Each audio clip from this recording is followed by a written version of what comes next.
Greetings and salutations, one and all. Welcome to another fantastic week of Siege of the Empire, where I, your host, Makey Games, going to take you on a grand adventure full of fantasy, mystery, magic, might,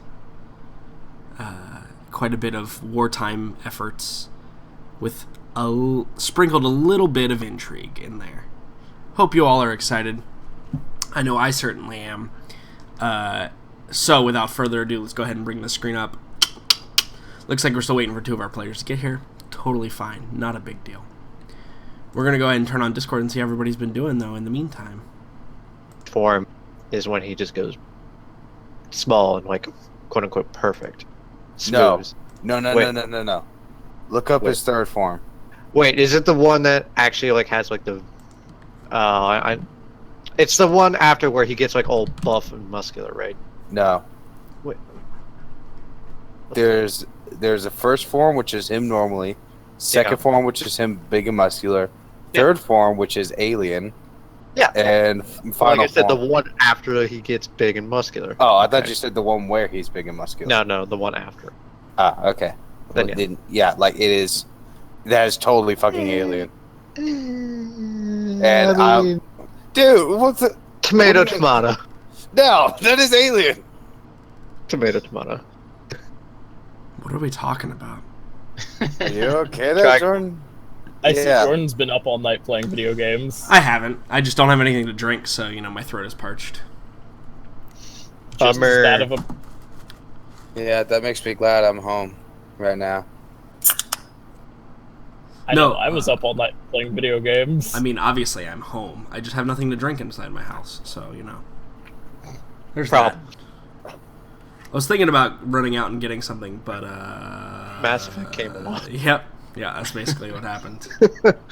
Yeah, that's basically the gist of it.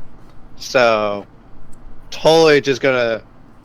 No offense, Jackson, but totally just gonna can your fucking conversation to go on Mass Effect. Yeah, no, I don't fucking mind it. I'm done. I got what I wanted out of my system. Alright. Good. So, Jordan, how many hours did you put into it? How many hours are between now and when it came out? Not enough. Not a fucking enough. I don't know. I've been playing it. This is day 3, I think, that I've been... that I did, like, an actual play, because the other 2 days that I worked, this is my first all-day play of it, so... Yeah. Been pretty great. So probably I would say about... 14 20? hours? I might have about 20 hours in it right now. Okay. It's not too bad. I will say, the ending, I think, is probably on par with Mass Effect 2. You're already at the ending? Good lord. I'm on New Game Plus 1. I haven't, touched the multiplayer, so... Did you do any of the, side missions? Side or did you 100% anything? No, that's what New Game Plus is for. Ah, okay, yeah. That makes sense then. Yeah, I feel like if you just blow through the main storyline, yeah, I could have probably... Yeah, I looked now. up if you just speed run it, and the time length that averagely it takes, it's about 20 hours. And I'm like, alright. And if you do extra stuff, it's about an extra 40. So I'm like, alright. Yeah, I got a lot of time for this. I have 2 planets at 100% viability right now, so... Hey, good stuff. Because I just touched down on EOS, so... For the very first time ever? Yes. Wow, you're really far back then. Yeah, I mean, I've been playing pretty casually. But I've had a lot of things on my mind. So... It's really fucking good. Yeah, it's pretty good. It's pretty good. I mean, obviously, 15 out of 10, gonna touch that Vetra, because it's good. It's real good. Yeah, no. You can't rush through the story, because you won't bed any of them, just so you know. Well, that's why I'm taking my sweet old time. Hold on a second. You can't fuck any of them? Well, if you just rush, no, hell no. Yeah, You've can't got just to do stuff to get that booty, obviously. You gotta wine and dine first. There are 6 available romances for males and 7 for females. So I obviously need to go female then, because I want more loving for me. Of course, Jackson. But I will declare a no spoiler zone. Oh So- yeah, Yes, no. please. If you spoil it, I'm gonna freaking kill you. Shepard Not dies! game. I mean, you're pretty much the only one that could spoil it at this point, Brian. So Oh Yeah. no worries. No worries. Shepard's a reaper. yeah, I pretty much. I will say something. My first playthrough was a male. I always play male in Mass Effect games, but I learned that the twin, the girl, had something to do with Liara when she was back on Earth. I have no idea what. So yeah, but I so know one that. thing that is interesting that you know, like very early on in the game, is the stories are actually different based on your They're very based on your different. sex. Like physically, not just like people will interact in like differently, but for example, and this isn't really a spoiler because it happens in like the first hour of the game. But if you're male writer, you make a comment that that your sister beat you into the world by 1 minute, and if you are female writer, you make a comment that I was a minute early. So it's not just like people reacting to you differently because you're a girl or a guy. It actually the story itself is actually different. You mean which is super makes cool. sense because it kind of makes sense because the way it sounds like in Mass Effect you choose between 2 characters. It's not like in the old ones where you chose FemShep or Right. regular Shep. Yep. Yeah, Yeah. exactly. Or But the same person. it would have been really easy for them to simply just have them read each other's lines. You know what I mean? Like, make one script and have them read each other's lines. Like, that would have been a lot easier for them to do. But they didn't. They specifically wrote 2 different scripts for the characters, which is super cool, which makes me really excited for my fem writer playthrough. Yeah. I can't wait for that. It's gonna be total bitch house for that one. I'm Super great. surprised you're not It's- playing fem writer first, Dalton. I mean, Yeah, I know. Me too. I mean, I was worried that I couldn't get Metro, so I played male just so I can get a female character. Who's romance Metro? that I want. Mhm. The don't new worry about it. Turian. What about it? What about it? What's so It's special? female Turian, so Can you fuck it? Yes. Cool. I'm there. Jackson. It should be noted too. There are those number of relationships that you can have. I actually think there are far more people you can have coitus with. Oh fuck yeah! Than just those 6 and 7 options. Spread my I've- seed I've across noticed- the galaxy. I've noticed through Yeah. dialogue options with people who are literal NPCs that you can probably get with. Yeah. You try it. No, because I'm Pussy. Cora all day long. Cora. Yeah. Okay. I Alright. am without a doubt going to try to be. I'm actually considering it, weirdly enough, because like people are talking like it's so much fun to play and all that, and also I want to try to make the stupidest face I can, It's pretty easy to do. and Yeah, yeah, it's pretty easy. and Character It was character so creation hard. leaves a lot to be desired. It was really hard for me to find the right character face, and I couldn't go with the default one because I'm just like, nope, not about that life. So yeah, I'm gonna go full fuck everything. I love it when I see my character in a serious scene and they look fucking stupid as hell. Yeah, I mean, if you know who the streamer Lyric is, you would know that he made the most hilarious looking character. wasn't Nigel Thornberry. But like, is it? I love. I've been seeing a lot of these gifs too. Where like, is it true that in Mass Effect, like they'll have these weird animations, like where their head will like go completely around or something? That was in Mass Effect 3. That's awesome. I love that. But I Here, saw one in Andromeda, a couple of Andromeda, where like they'll do weird things with their face, like, or their head will so go one of kind the of wonky. one of the big complaints here is an example. First of all, here's Lyric's character. There you go. Oh, I love it. Oh, he's my favorite. So I yeah. want that to decide the fate of the He- galaxy. here's the deal. a lot of people really bitch about the facial animations, and yes, they are not the best facial animations. Sometimes it seems like they are slightly either off or delayed.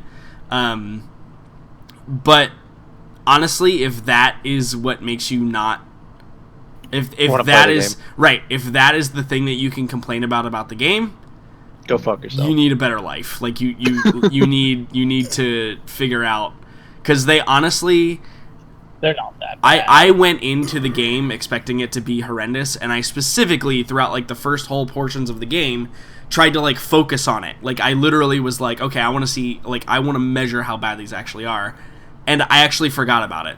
Like I recognized myself like a couple of hours into the game, forgetting about the facial animations.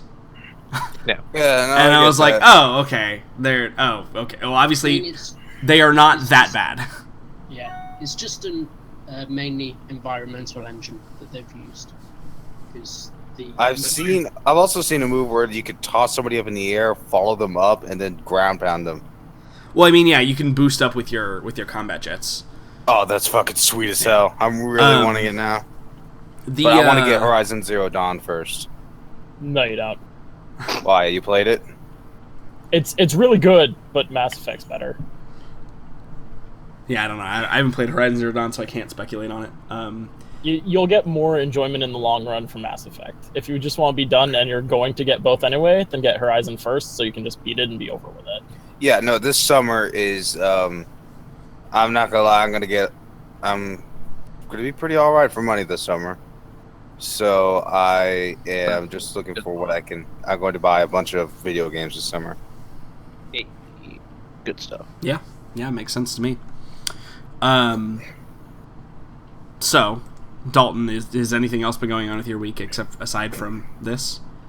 A lot happened last week. Okay. A lot of fucking drama. Okay. So I'll keep it short for you friends. Essentially, someone I cared for decided to say fuck you and not talk to me anymore the day before my grandfather passed away. So I was pretty down on the dumps, and here I am. But now you have Mass Effect, so it's all better. Exactly. Yeah, I'm not gonna lie, it's been helping. Yeah, no, it's totally cool. I'm like, hey, Mass Effect, you're a nice friend. You won't treat me badly. So, but yeah, had a rough week last week, and just trying to get my bearings again. Gotta go to my grandparents' house tomorrow to clean it out. So that's gonna be fun. That does not sound like fun. That's the point. Yeah, no, that doesn't sound like fun at all. Well, I'm sorry to hear about that. Apologize. Yeah, it happens. But buddy. Now we have Mass Effect and D&D, so it'll be all better. Yeah. Jackson. Yeah. Have you done anything with your 2 weeks, actually? I realize it has been 2 weeks because I had to take off last week, so. Yeah. Not going to talk about what happened last week, but this week I've been having fun at spring break. That's a lot of fun right there. I've just been sitting here, fucking jacking around, not doing jack shit. You have the most interesting choice of words that you use in your sentences, sir. Well, he is Jackson. Yeah. And, Jackson's jacking around, not doing jack shit. I think I've went through 24 cases of beer since I've been here. I don't know what period of time since I've been here is, so I can't determine whether or not you are actually an alcoholic. Sunday. Okay. So that's pretty bad. I mean, that's only about 5 days worth of passing for about 72 bottles, which is about a 6-pack. No, that's a lot. Try that math again. I've been drinking since I wake up. That's like 16 beers a day-ish. Yeah, that sounds about right, actually. Yeah, no. That's okay, cool. Jackson's an alcoholic, guys. We've determined it. I'm surprised nobody's figured this out yet. I mean, I come from a family of luscious. that is true. You are from Arkansas. It's true. Arkansas! It's true. I temporarily forgot Jackson didn't live in civilization and instead lived in Arkansas. This all makes way more sense now. Mm-hmm. Sure. Fuck it. Will, tell us about civilization across the pond and how it's been for 2 weeks. It's been okay, you know. We haven't blown up the planet yet, which is all good. No, just yourselves. Yeah. No, it's going okay. Not much has really happened for me. Do you own Mass Effect? I do not. Shame. I've never fully played any of the other games. So. I can totally get that. They are a specific subset of games that if you don't like them, you definitely can't play them. Like you can't play a Mass Effect or a Dragon Age or a Knights of the Old Republic game and finish it if you don't like it. That's almost impossible because they are too like specific to a genre. Niche. So yeah. Niche is, I've totally only get ever that. done the first 2 Mass Effects. Yeah, I totally get that. But that was lovely. Cool. I've been drinking. Nothing else, Will? No, it's been a pretty chill 2 weeks. Okay. So. Brian, tell us about your 2 weeks, sir. Well, we all know what I've been doing this week. Last week was pretty, boring. I was back to good old Brian doing nothing. It was great. I loved it. This week has been spent playing far too much Mass Effect, getting in touch with an old friend, finding out that every one of the Mass Effect multiplayer characters have their own story behind them. They're not just random dudes you pick, and they're all the same. They're totally not. It's really cool. Yeah, I don't know if you ever played Dragon Age Inquisition multiplayer, but it's identical to that. That it is pretty is cool. almost identical to what the Mass Effect multiplayer is. Well, yeah, been having lots of fun with that. Lots and lots of fun.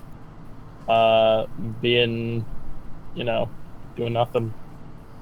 It's been great. Well, good. Glad. Megan, hi, hello. Hi, hello. How have you been for the past 2 weeks? Stressed out. Why so stressed out? Well, at work, everyone's all stressed out because state testing starts in like 2 weeks, so it's like everybody's time to panic and be really shitty to each other for whatever reason. Picnic! Yeah, pretty much.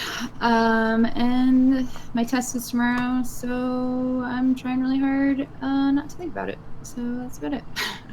Not a whole lot going on. Haven't played a single second of a single game in like an entire week, and it's shitty. It's pretty much it. Will you be purchasing Mass Effect? Are you a BioWare fan? Probably not. I will probably play it eventually, but it'll probably not be till summer when I can Gotcha. actually dedicate like any time to it. When you have time to do things.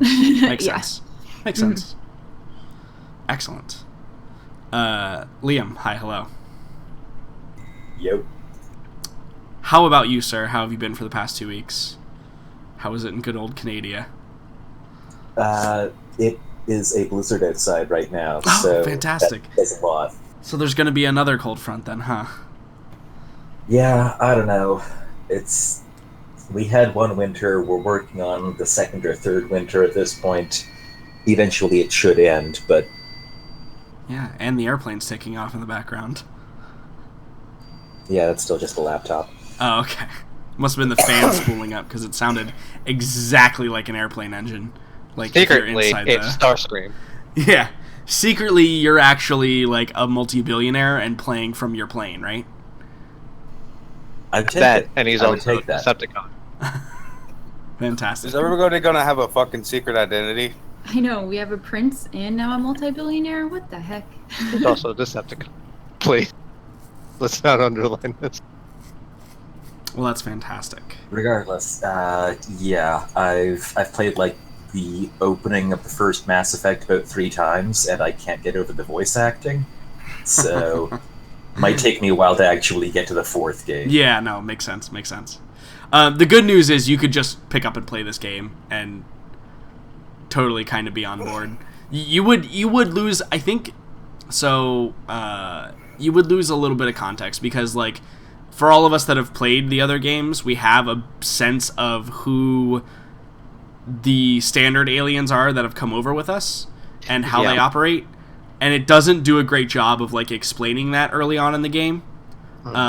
So even though they were trying to go for a clean slate, you know, anybody that wants to get into it can, you still have to make a lot of assumptions. Like how it doesn't specifically tell you that Krogans, you should give the shotgun to the fucking Krogan. Well, you don't get to assign your weapons to your teammates anymore. Oh. The only thing you get to do is assign their powers. Which is... But Is there quarantine?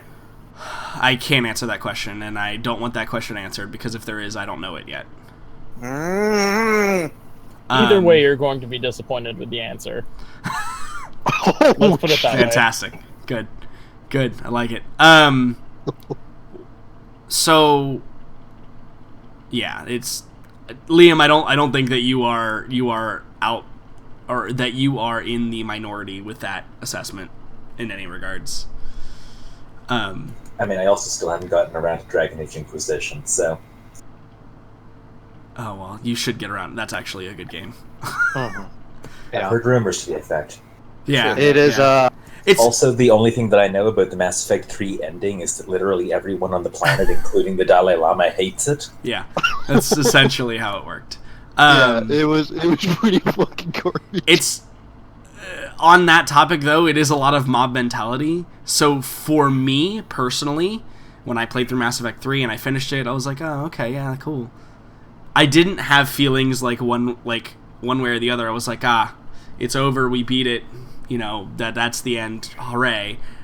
As soon as I went online and people were just like tossing Molotov cocktails through the fucking internet, I was like, oh, I see why this could be a problem. Yep, alright, I see why.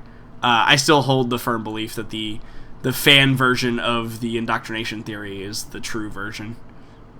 And See, I don't know what any of that means, but yeah. I'll keep it in mind for some point in the next 10 years when I finally play it. When we're in Mass Effect, like another new galaxy with completely new aliens and stuff. I will try not to drone on too hard about Mass Effect, but I will say I think that the hard critics of the game are incorrect, and the actual complaints that they have are simply because they needed something to complain about, because there are no perfect games, right? And so everybody needed to find something to complain about, and the thing that they complained about was the like facial animations. There have been a couple of very rare points in the game where I was disappointed with the story. And I won't say anything because it's spoilers, but there are a couple moments where you have to go like, should you, like, wouldn't you react differently to this? Like, there's a thing that occurs, and then you're like, why are you not reacting to that? However, I will say this: while the story has its ups and downs, and it has its points in which you need to like kind of rationalize things in your head, which you should never have to do in a story, but sometimes it happens. The voice actors, for the most part, in my opinion, nailed it. When it comes to conveying the emotions and conveying like the scene itself, I think that is actually one of the standout things about the game, regardless of the script or what they're saying or how they're writing it. I think that everybody in the game feels more real to me than in any other Mass Effect game to date.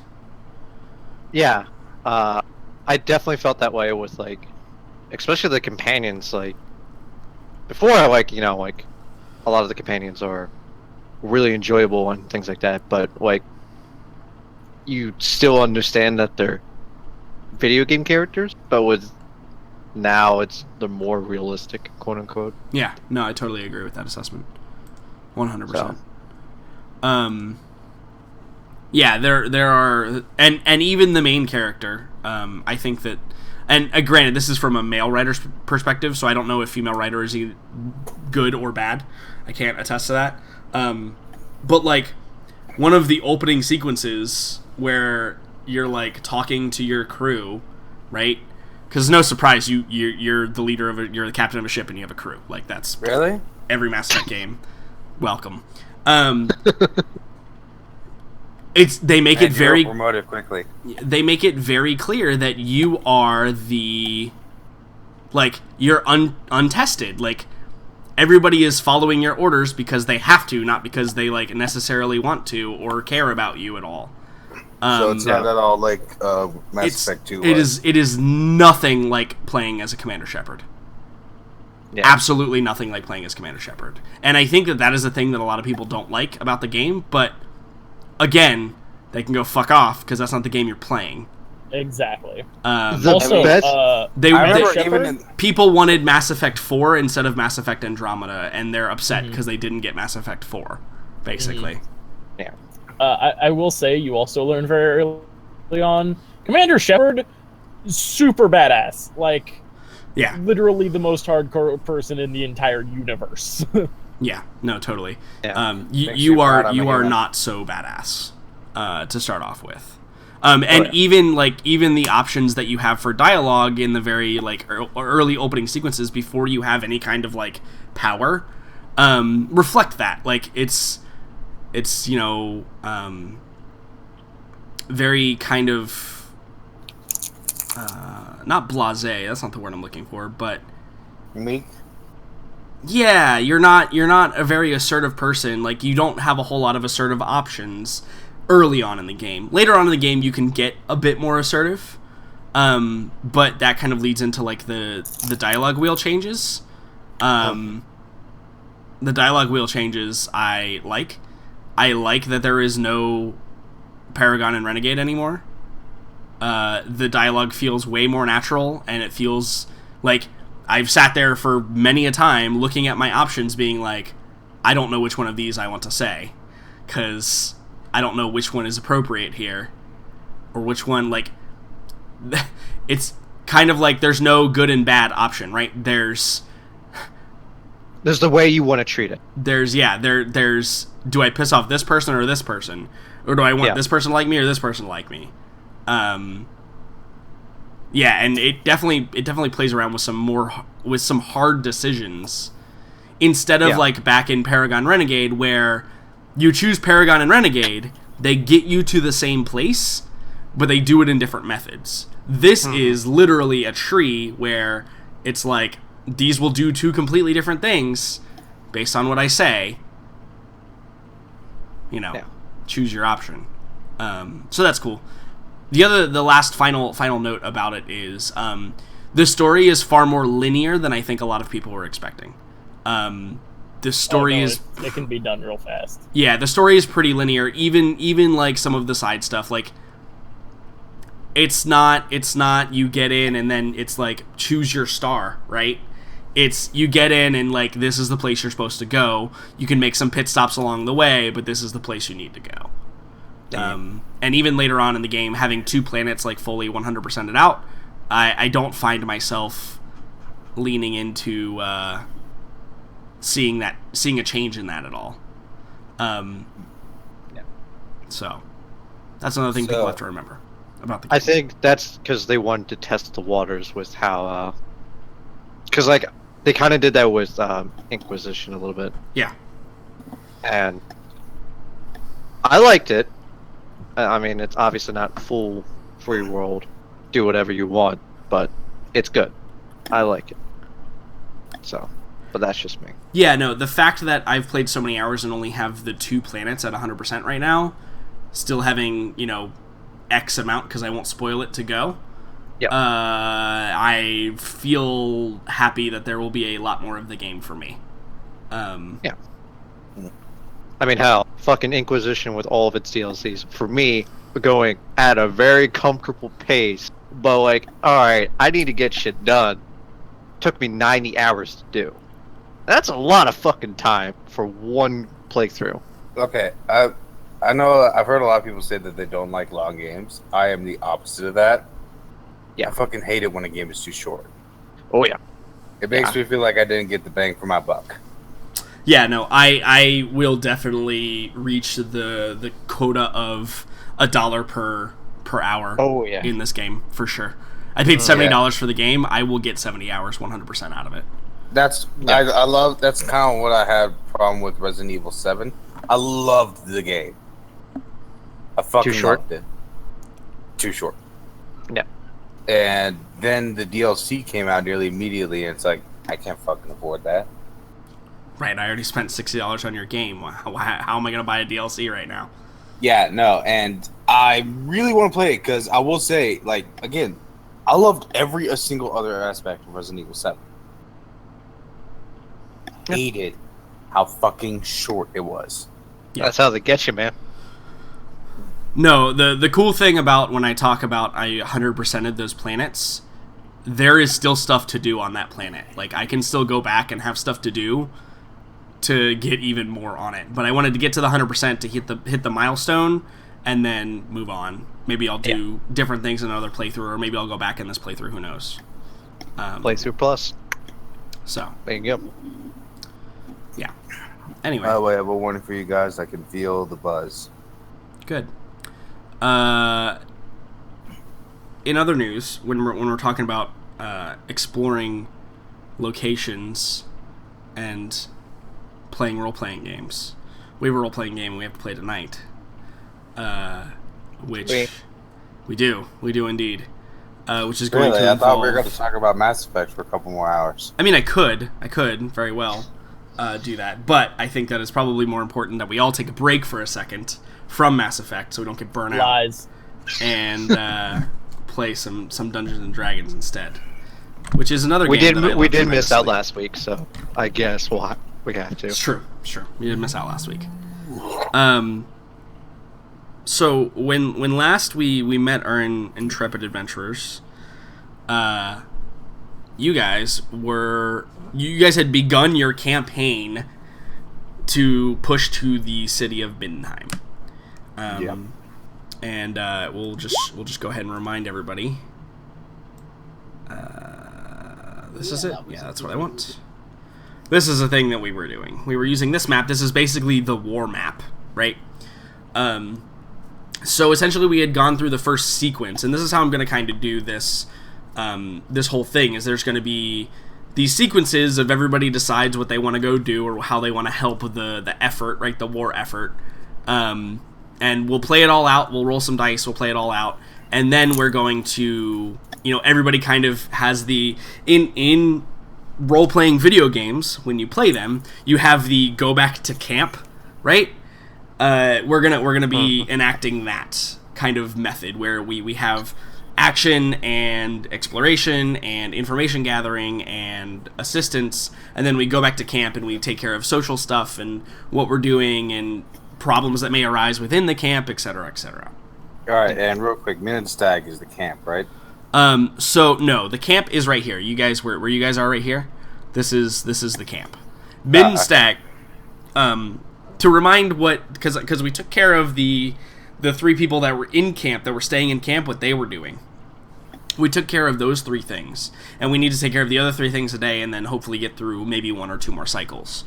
Morella had basically mapped out and determined that going to Middenstag would be able to, while it is a diversion for a day or 2, would be able to net you perhaps some supplies.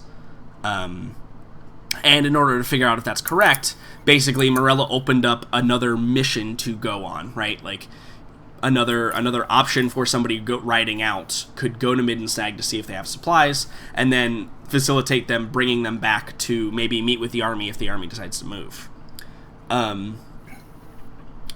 then we had Kree, who spent most of his time basically assisting the integration of the Lizardman people in with the regular war forces, and dealing with the complications that he was dealing with.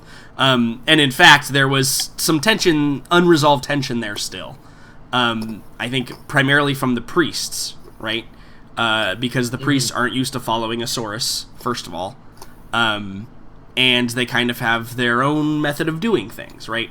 So there's a little bit of sandpaper on sandpaper action going there. And then Aelin Ashriver spent her time dealing with setting up like a triage system and basically making it better for when there are injuries, to assist with that, and coordinating with the other sects, because unfortunately the priests and priestesses of Shalia are few and far between here.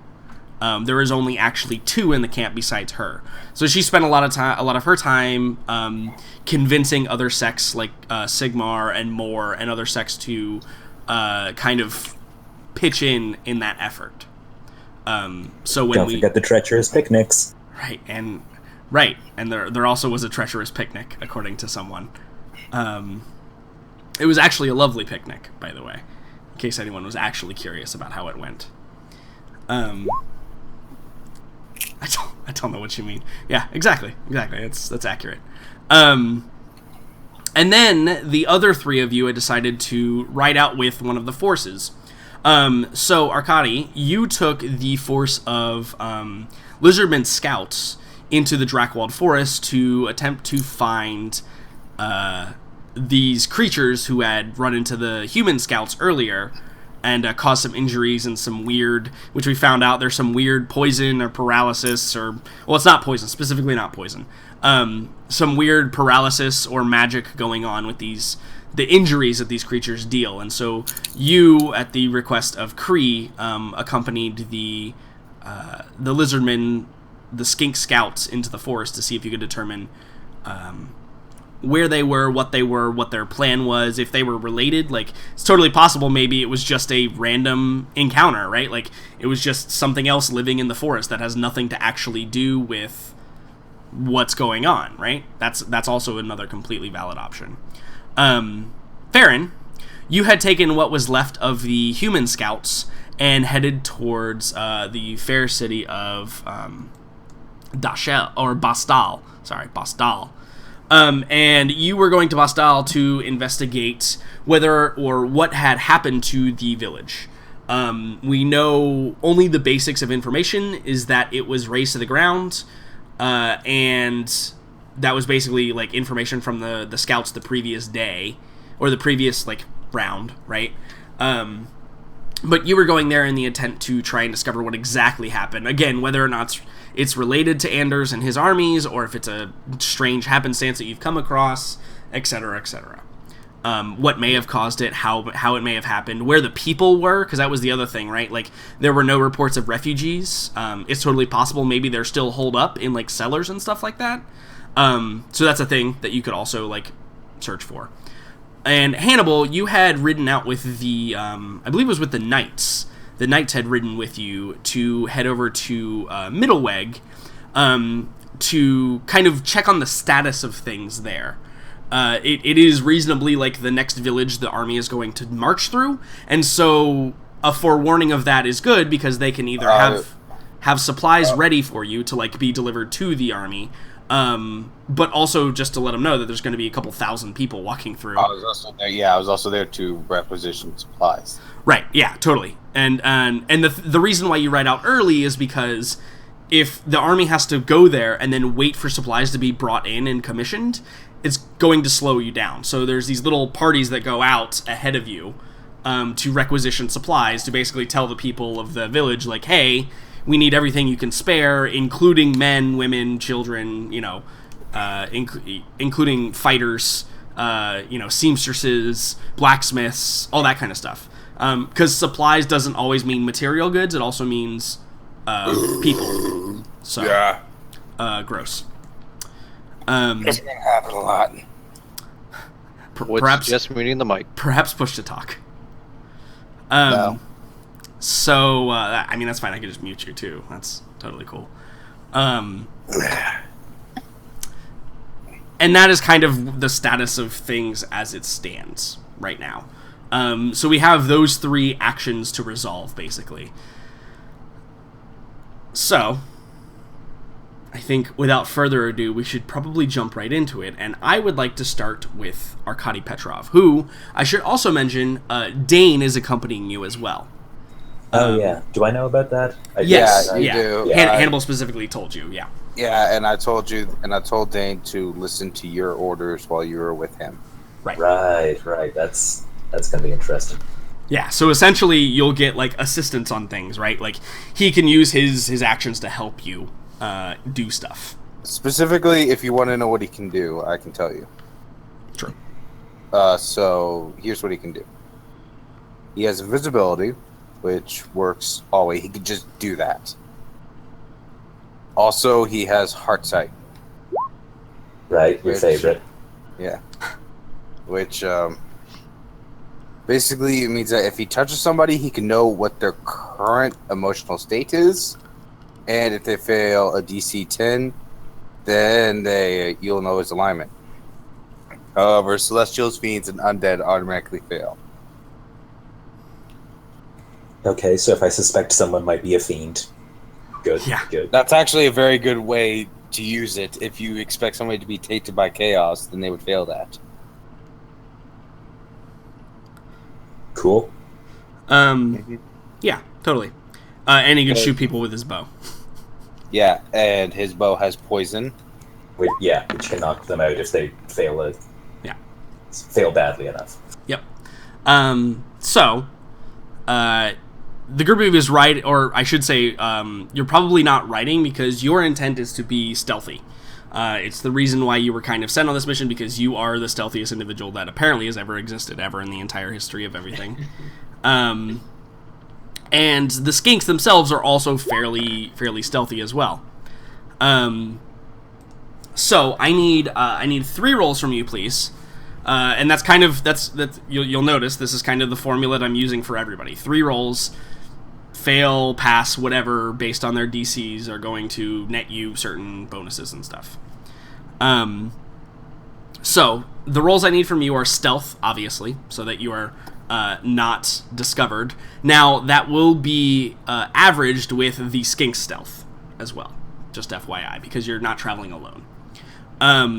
But you can obviously bring that number way up if you get a good enough roll, so that's good. Awesome. I need a perception roll, please, and then I need an investigation roll. Those are the 3 rolls that I want from you. Okay, cool. I will note that part of the reason that Arkady specifically wanted to go on this mission is that since he's expecting that he'll be taking a fairly tactical role in advising the War Council on strategy, he wants to get as clear an idea as possible on the actual physical capabilities of whatever monsters are out here. Yeah, totally.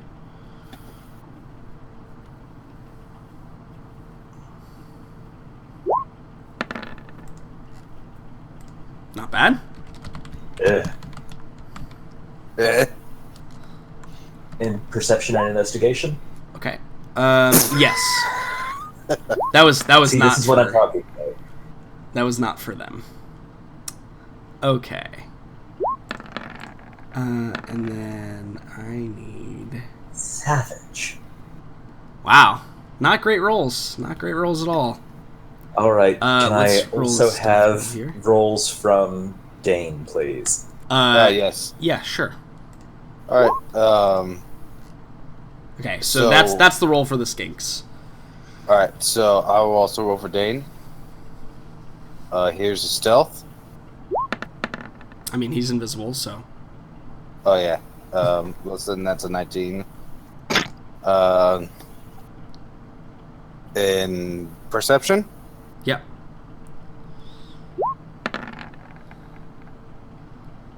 It's a good start. Yeah, no. Amazing start. Investigation. Okay, cool. So there's good news and bad news that happens during your trip, Arkady, and we're gonna have to deal with some things here.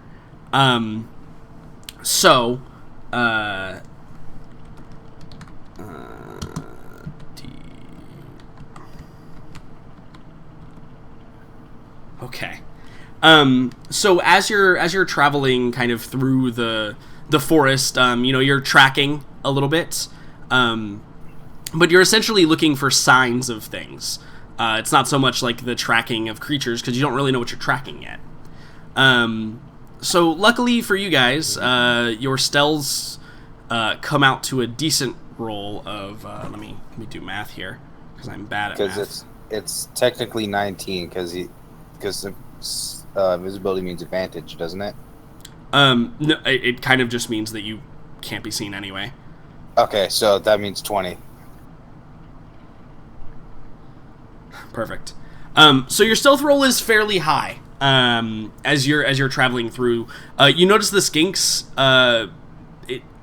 They're loud compared to you, Arkady. But your assistance is kind of helping them like make it through the jungles. They're also apparently really hard to see around. Right. Yeah. Exactly. But I think that you're focused so much on trying to help them be stealthy and trying to be stealthy that you miss some very important points, right? You miss some that represents the 8 perception roll. And so there's a moment where the two forces of things that are existent in this forest right now, including Arkady and the skinks, you guys are silent and deadly, but are also blind. And surprisingly, the other things rolled basically the exact opposite of you. They are not silent and stealthy at all. However, they are very perceptive. So a portion of the skink company kind of blindly walks into a group of creatures. And I will pull them out for you as soon as I find the right token. There they are. So it is a group of creatures that appear before you. And let me put an aura around them so you can see them a bit better on the map. And it's going to cause a little bit of our first... this is the revised kind of quick form mass combat I've come up with. Cool bean. No particular... neither of you have a particular advantage or disadvantage because you were both kind of blind. One of you was not very stealthy and one of you was not very perceptive. So they kind of cancel each other out and you essentially run into them. I mean, by Petrov's considerations, this is fine. Getting to see them in combat is just fine. Right, exactly. And the skinks are no slobs in combat either. So... if we were having a hard enough time finding them, I would be pretty happy walking into a trap. Yeah, absolutely. And you didn't walk into a trap. That's the thing, is they were not stealthy at all. Had they beaten your... That 5 that I rolled was actually their stealth. I meant to GM roll it, so you couldn't... So it was hidden, but I didn't, so whatever. The 5 was their stealth, so you were able to perceive them, but not well, before they were able to perceive you, and they rolled an 18 on their perception, which, unfortunately, is the average of your 2 rolls exactly. So, here's how this is going to work. There are 2 aspects of this combat. There is the fact that you have skinks, and then you are acting as their commander, Arkady.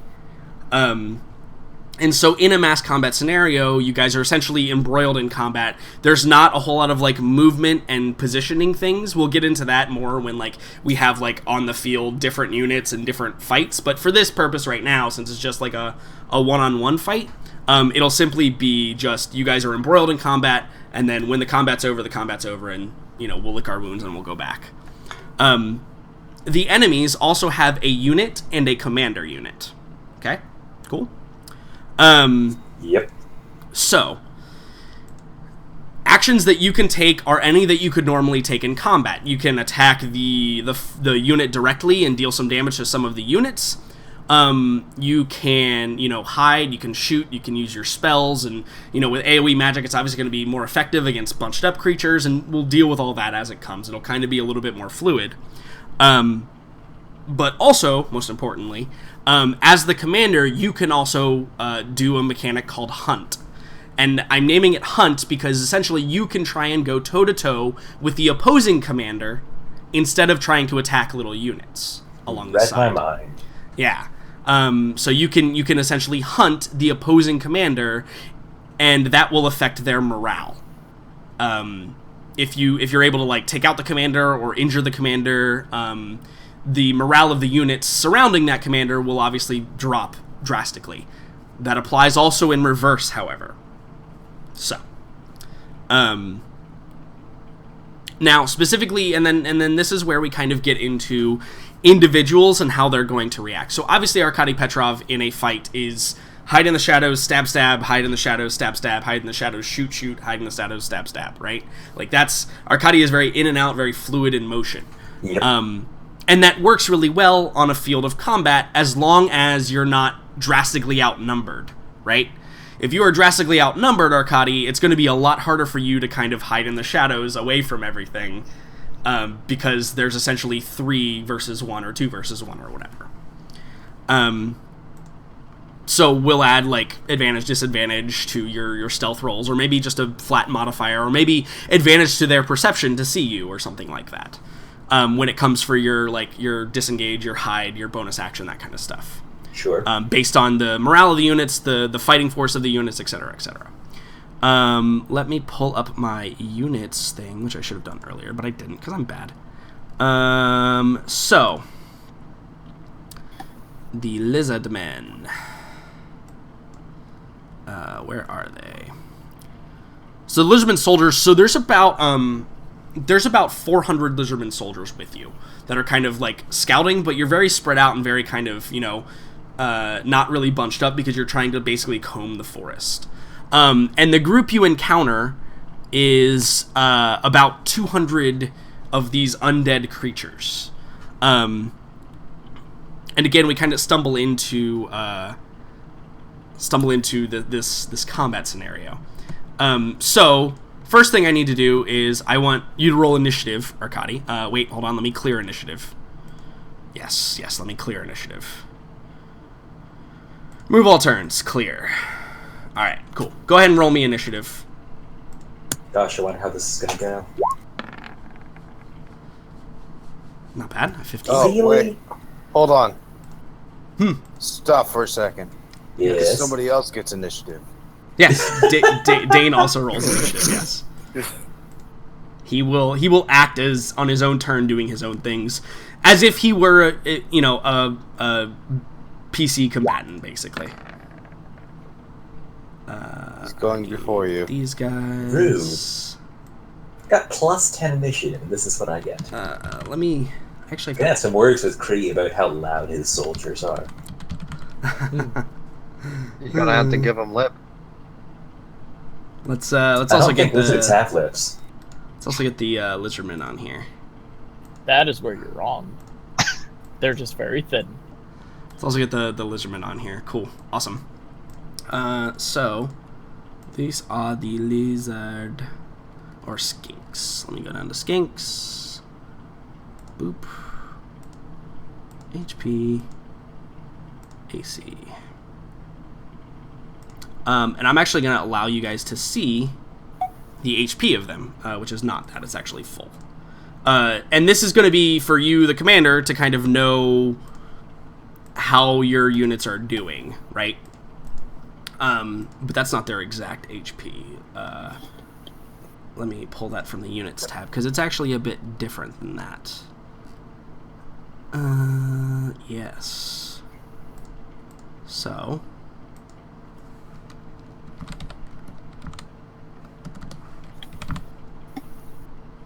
God damn, I have so many Balls. cantrips.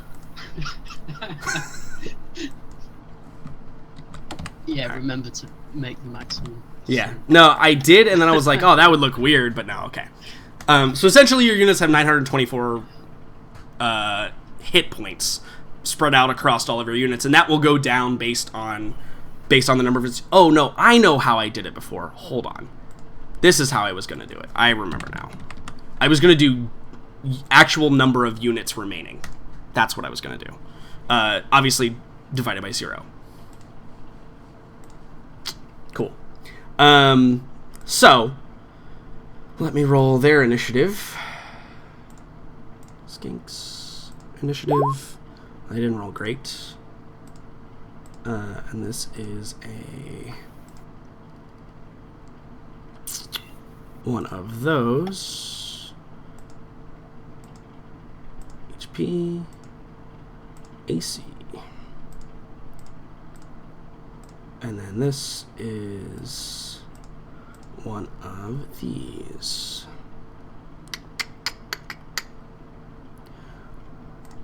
Boom. HP. AC. Cool. So, let me roll. Oh, I gotta pull up their character sheets real quick. They are these. Okay, so this is for their commander.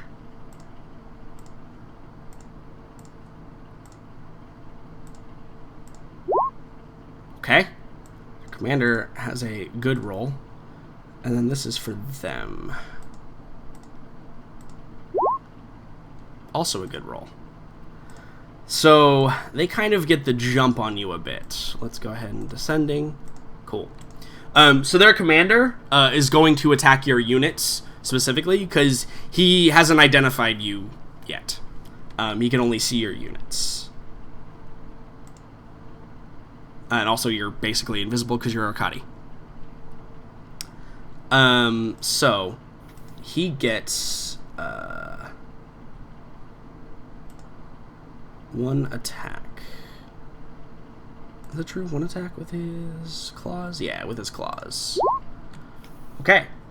So he is able to strike your unit, dealing 6 damage to it, which is not enough to kill them, or kill one of your units, but starts weakening them.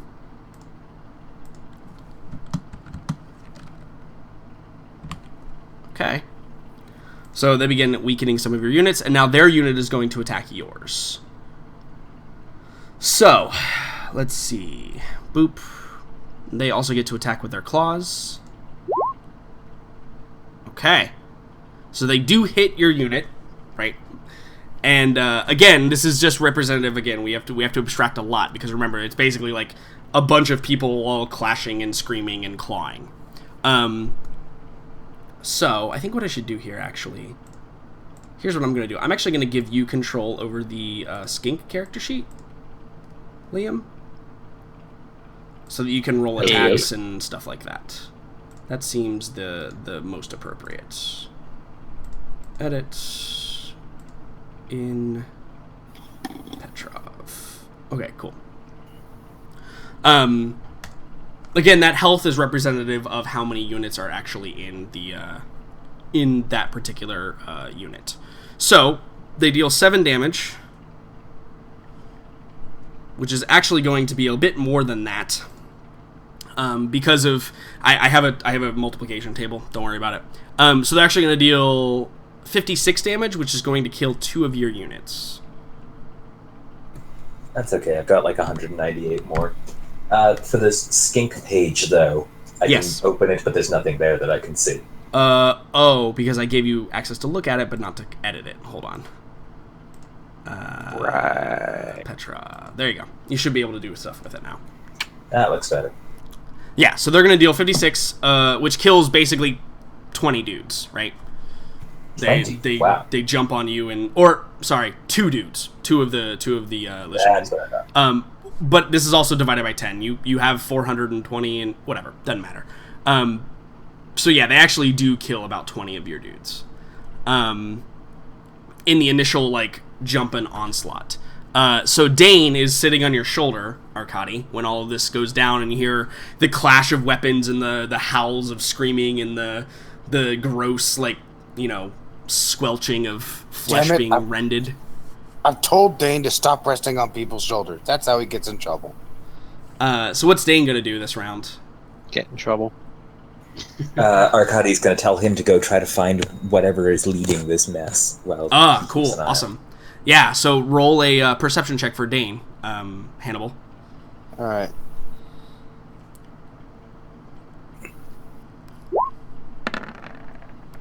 Not great.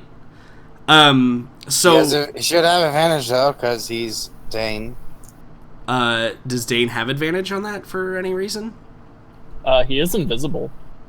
I don't think that helps your perception of things. It allows him to get down a lot closer. I think that's actually a worse scenario in this instance. But yeah, no, he does not. Sorry.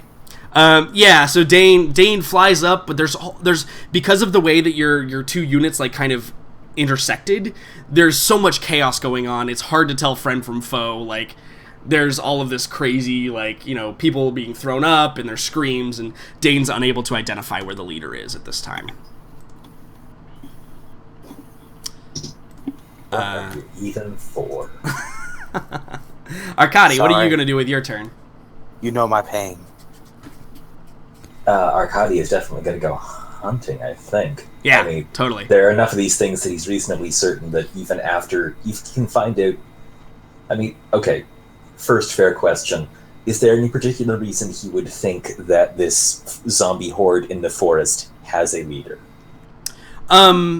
So zombie hordes don't just act of their own accord ever, really, right? Like, Right. there is so- always a more powerful force behind, and that's undead in general, right?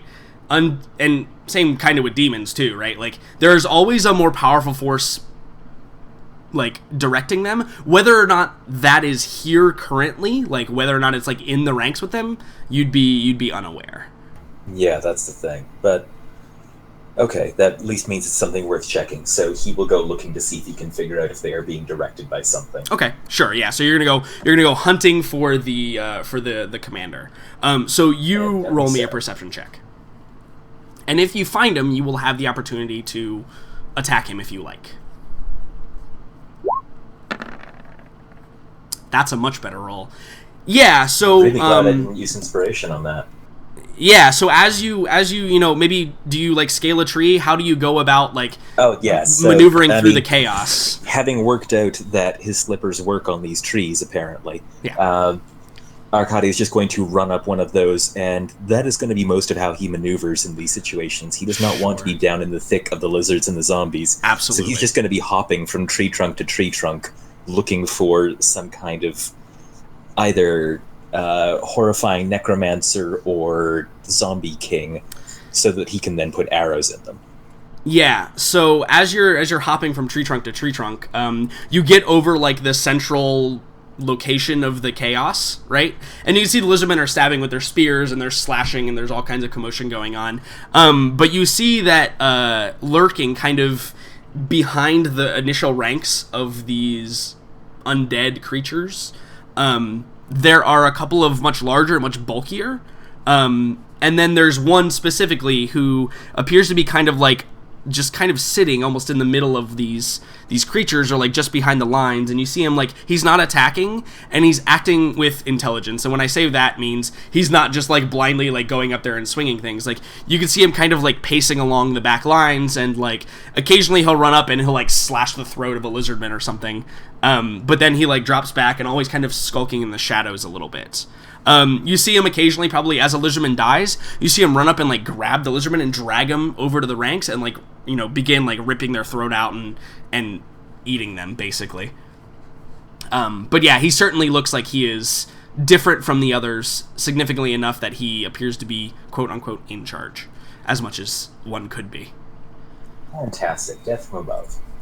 Okay, so you're just gonna like pull out an arrow and just shoot him? That's the plan. Yeah, you absolutely have advantage on your attack. Do it. Nice. The damage is not as nice, but luckily this creature is not super resilient. That's such a shitty roll. Deal him 18 damage, and it pierces him. You can see he takes the wound hits him in the back, and you can see it's a penetrating wound. It kind of comes out, and it like stumbles and like rolls over. And you can see he immediately like looks up, like scanning the trees, as if to maybe find his attacker. But he looks bloodied by that attack. Lovely. Okay, cool. So perhaps another round of that will be good. Now your units can attack. So essentially the units can do a couple of things. Anything they would normally be able to do in combat: attack, disengage, that kind of stuff. Disengage works a little bit differently, though. If you disengage, it's going to be basically sounding the retreat, right? At this juncture. But they can attack, they can use any of their abilities, anything like that. And I have, hopefully, rules enough to kind of cover the scope of things that can be done.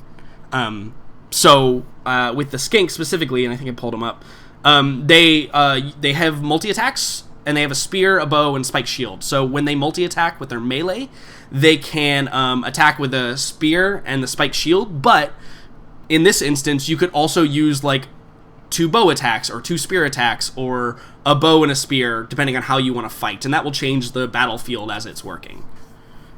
Just because there's obviously, like 400 of these dudes, not just one. Yeah, okay. So I think that against a zombie horde, given Petrov's experience with the constant state of holding the line that is Kislev, his recommendation for them would basically be a phalanx. So ranks of people with shields and spears just trying to maintain a line, and then anyone behind the line raining arrows overhead. Okay, yeah, so you can make 2 attacks with whatever those 3 actions there that you have.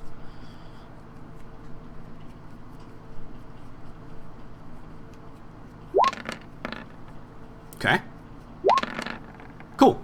So they're using their spears basically to keep them at bay, right? They're not actually like stabbing out with them. And then when one gets too close, they're like battering and stabbing with their shields. And then the ones behind are pulling arrows down and notching and shooting and notching and shooting and notching and shooting. And you deal both of those hit. Obviously, I mean they're gonna hit anyway, basically. But for rubbish damage. Yeah, but you deal about the same amount of damage to them as they dealt to you, right? Like, they were both 7 damage, and with my calculations. So, with them, let me go to their entry here, goals. Alright, so yeah, you kill basically 20 of their units. And you notice very quickly that they have far less units than you. So, maintaining on par with them is in your favor overall. Well, sure, but they're zombies. I'm pretty sure they can get back up later. Yeah, they might be getting back up later. Exactly. So the leader is going to make a perception check to see if he can see you. He's going to hunt you, because obviously there's something else going on here. Roll me a stealth check and beat an 11, which I think is impossible for you to fail against. I truly cannot fail, but let's just see for funny. Just for fun, yeah. Funsy onesie. Yeah. That is atrocious. That's actually a really bad roll for you. You rolled a 4. Good God. Oh. Yeah, Shame so on his house. So you like slip and a branch falls and hits the ground, and you see him like turn quickly, and he notices it, and he probably like runs over and like sniffs it and like looks around, but he still can't spot you. You're like hugging the tree a little bit. Like on the other side, so he can't see you, but he's hunting you. So instead, he is going to just attack the force here.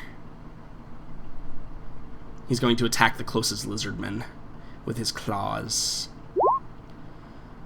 He misses. So the lizardman he goes up to attack, because they're in this phalanx formation that you put them in, he just batters against the shields and then leaps backwards and continues patrolling behind the ranks.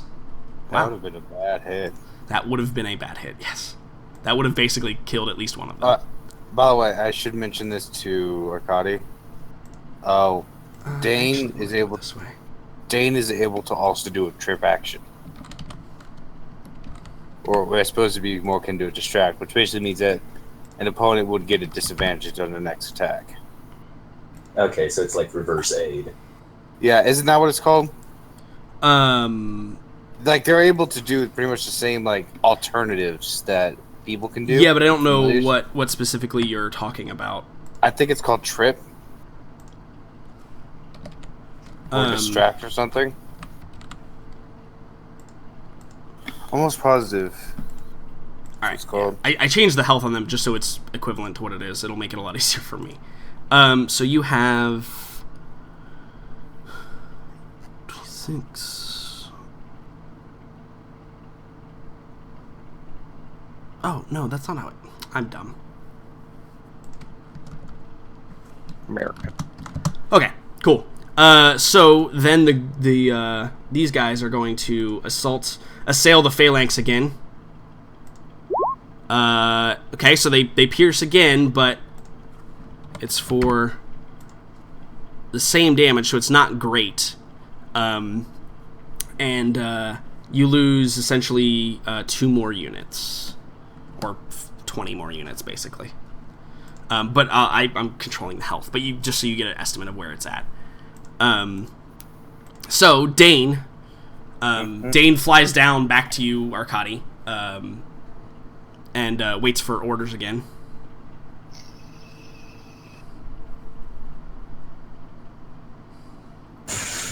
I'm willing to bet that his pixie poison doesn't work on zombies. Yeah. So,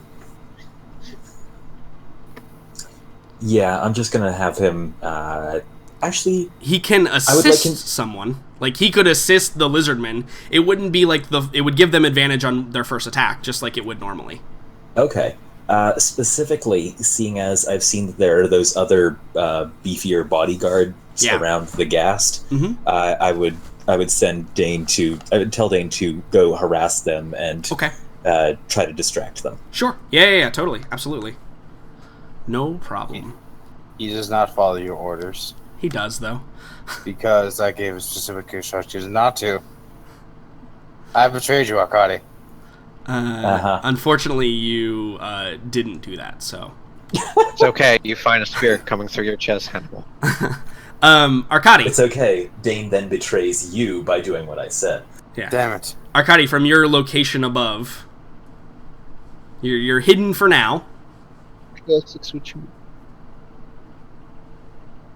Yeah, death from above. Yeah, if he's seen the thing is weakened enough from that first shot, he's just going to literally dive bomb at Rapier first. Okay, yeah, so in an act of heroism, oh god, yes.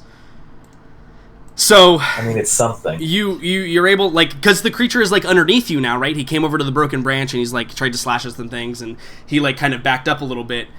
You come down just straight, rapier, just straight underhanded through the skull of this creature, just impaling it onto the ground, and it lets out this horrible wail.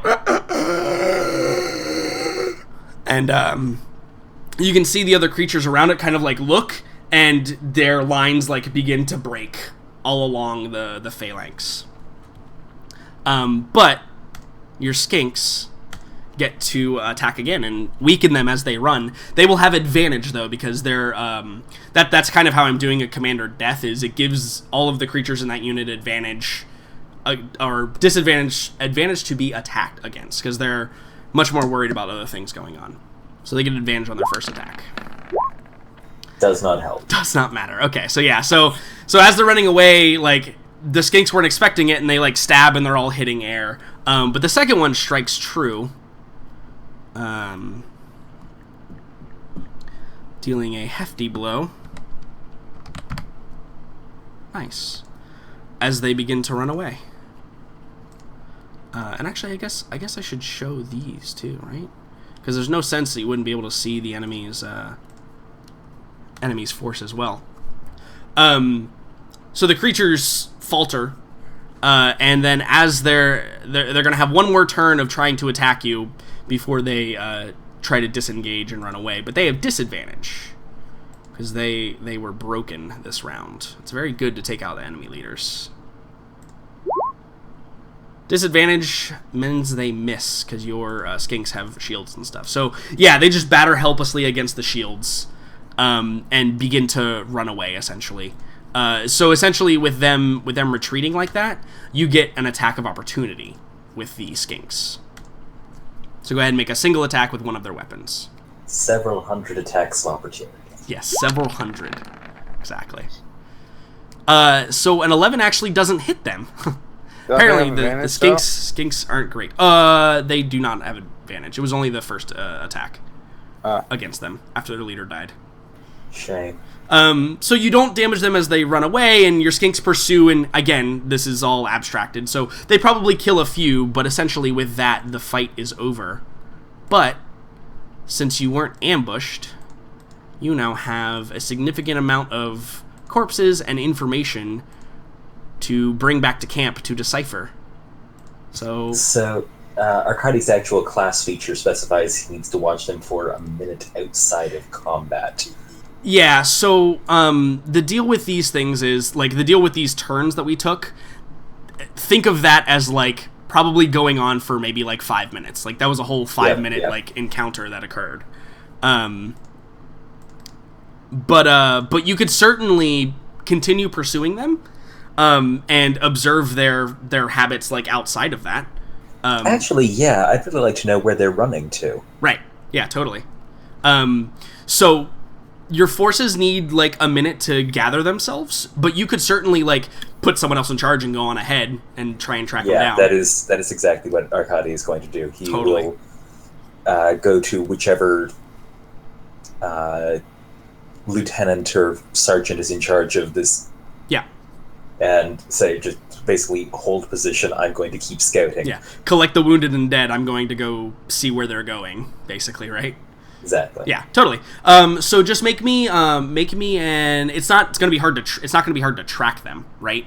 So just make me a stealth check just to make sure that you don't fumble horribly and have them spot you. No problem. They can't even make a 25. So yeah, it's easy to follow them. There's a couple hundred of these ghouls just running through the forest, right?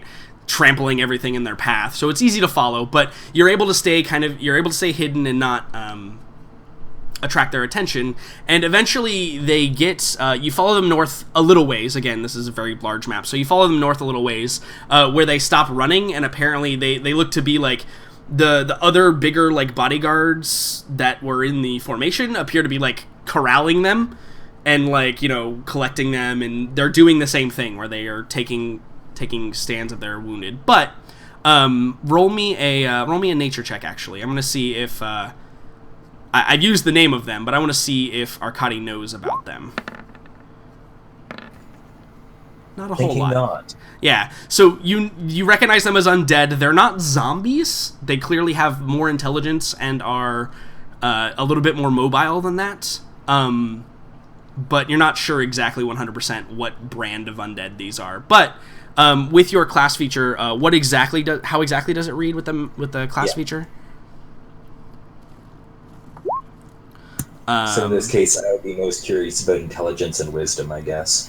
Yeah, cool. So the intelligence, and this is going to be telling. So the weaker ones, they have. Do I tell you the modifier or the actual intelligence? You tell me whether it's higher, lower, or equal to 13. It is lower than 13, certainly. Intelligence. Their wisdom is lower than 13, but not as bad as their intelligence. Is it lower than 12? Yes, it's lower than 12. Okay. It seems to be average. And you might also realize that know a piece of the creature's history or one of its personality traits. Okay, so the personality trait that you recognize... Oh, and let me give you the bigger guys. The bigger guys, too, they're also both below 13. But they also appear far more intelligent than the weaker ones, and that is reflected in the fact they're, like, gathering them up, and you can see a couple of them were able to, like, bring some of the dead lizardmen and are, like, consuming them and doing that. But I think that with that, this is going to be cool. You ready? They are acting with a much higher intelligence than you can tell that they actually have, if that makes sense. So I think they're being...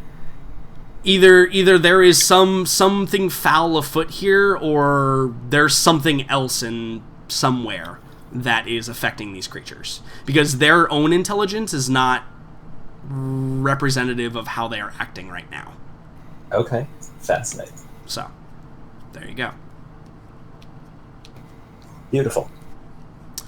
So, you eventually return to the lizardmen who have collected up their dead and wounded and collected up, a bunch of the bodies and stuff so that we can celebrate at our first victory. And And you guys proceed, I assume, back to camp to deliver your news and information that you've gathered.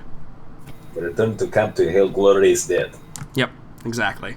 I think the lizardmen, they look at you with a bit of a newfound light, Arkady. You did something extremely heroic in front of them, so they may be telling stories over their waters or wines about you later on. We will see how that affects in camp, because performing in battle gloriously is something that is looked well upon.